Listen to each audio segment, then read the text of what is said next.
हाय दोस्तों, मैं हूं भूदेव और आज हम बात करेंगे बिटकॉइन के बारे में और टेस्ला का जो शेयर है, स्टॉक है, उसके बारे में है। और दोनों की कैंडल की हम कंपेयर करेंगे, चार्ट पैटर्न की कंपेयर करेंगे कि यह चार्ट पैटर्न किस तरीक़ा से बढ़ा है और किस कारण से बढ़ा है, ये भी हम इस वीडियो में विस्तार से बताएंगे। जैसा कि आप देख सकते हैं कि ऑल टाइम बिटकॉइन ने हाई को ब्रेक किया है और टेस्ला के शेयर ने भी ऑल टाइम हाई को ब्रेक किया है।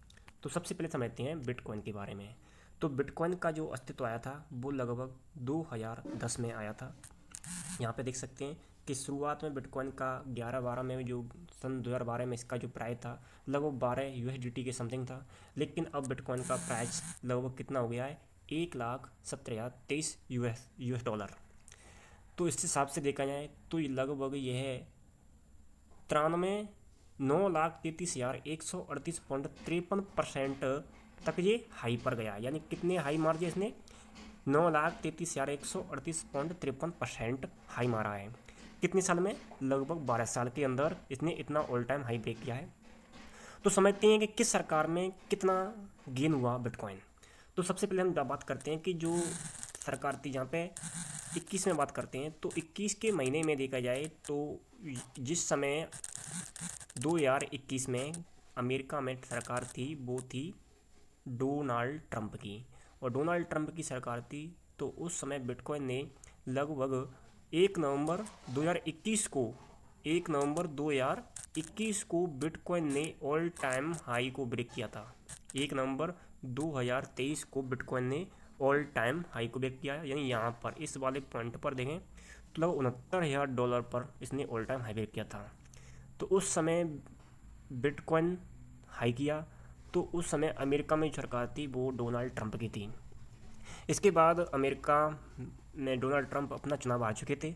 तो इसके बाद से यहाँ पे देखा जाए तो कैंडल का जो साइज है, यहाँ से 1 नवंबर 2021 के बाद यहाँ से कैंडल का साइज लगातार गिरता गया। और बाइडेन की सरकार में क्रिप्टो का जो शेयर था वो काफ़ी डाउन हो गया। और फिर देखा जाए तो 6 नवंबर के बाद अमेरिका में पुनः डोनाल्ड ट्रंप की सरकार बनी।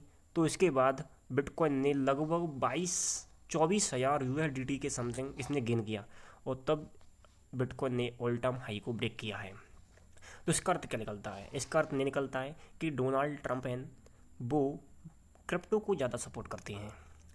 ये तो हो गई बिटकॉइन के चार्ट पैटर्न की बात और क्रिप्टो की बात।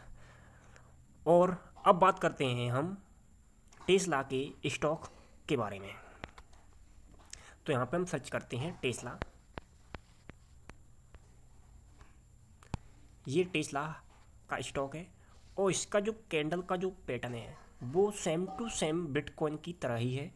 इसका भी अस्तित्व आया था लगभग 2010 के समथिंग। 2010 में ये टेस्ला का शेयर था लगभग $2 का था। तो इस टाइप से देखा जाए तो बिटकॉइन की तरह ही इस टेस्ला के शेयर ने भी गेन किया है। तो यहाँ पे देखा जाए तो 1 नवंबर 2021 को पी टेस्ला के शेयर ने 414.50 यूएस डॉलर पर हाई मारा था। इसके बाद इसमें भी ट्रंप की सरकार थी। तब से देखा जाए तो उसके बाद ट्रंप की सरकार 22 के बाद हार गई थी और बाइडेन की सरकार आई। तब टेस्ला के शेयरों में काफ़ी गिरावट देखने को मिली थी। और पुनः 6 नवंबर के बाद देखा जाए तो 6 नवंबर के बाद जिस प्रकार क्रिप्टो में छाल देखी गई, इसी प्रकार एलोन मस्क की जो कंपनी है टेस्ला, उसके शेयरों में भी काफ़ी तेज़ी देखने को मिली है। और टेस्ला के शेयर ने भी ऑल टाइम हाई को ब्रेक किया है। और प्रेजेंट में देखा जाए तो टेस्ला का जो शेयर है वो 436.23 यूएस डॉलर पर ट्रेड कर रहा है। तो इस हिसाब से देखा जाए तो एलोन मस्क और डोनाल्ड ट्रंप दोनों ही क्रिप्टो को ज़्यादा सपोर्ट करते हैं। और इसी प्रकार से देखा है तो सारी क्रिप्टोइज, चाहे सोलाना हुआ, चाहे इथेरियम हुआ, चाहे बिटकॉइन हुआ और टेस्ला का स्टॉक हुआ, तो टेस्ला के सभी स्टॉक में तेज़ी देखने को मिल रही है और बिटकॉइन में भी तेज़ी देखने को मिल रही है। भाई बिटकॉइन को तो सपोर्ट ही करते हैं एलोन मस्क भाई। तो आपको ये एनालिसिस कैसा लगा? वीडियो को लाइक और फॉलो जरूर करना ना भूलें। मिलते हैं